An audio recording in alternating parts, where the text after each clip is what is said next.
نحمده ونصلي على رسوله الكريم بسم اللہ الرحمن الرحیم السلام علیکم ورحمۃ اللہ وبرکاتہ۔ نماز فجر کے وقت سوئے رہنے کی نحوست کیا ہے؟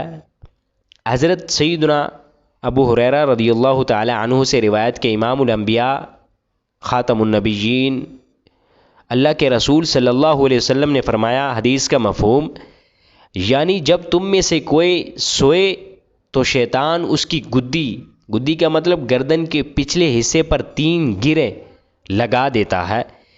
جیسے جادوگر کچھ پڑھ کر گرہ لگاتے ہیں، ایسے ہی وہ اس عمل کے ذریعے سستی ڈالتا ہے۔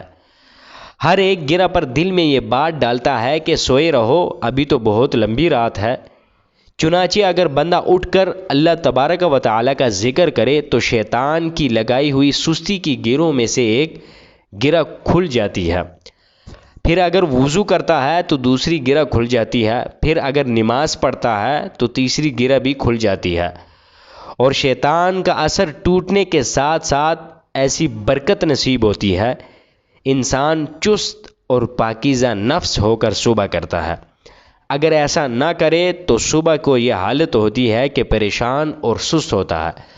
حدیث کے اندر نماز فجر کی بہت فضیلت بیان کی گئی ہے کہ شیطان ہمیں کیسے ورغلاتا ہے، کہ ہمیں کیسے ہمارے دل کے اندر اور دماغ کے اندر یہ بات ڈالتا ہے کہ ابھی نہ اٹھو، ابھی تو بہت لمبی رات ہے۔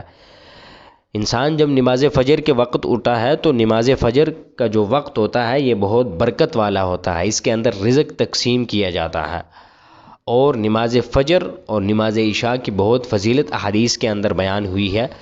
اللہ رب العزت ہمیں ان احادیث پر اور نماز پنجگانہ پر صحیح معنوں میں اور اس کو ادا کرنے کی توفیق عطا فرمائے۔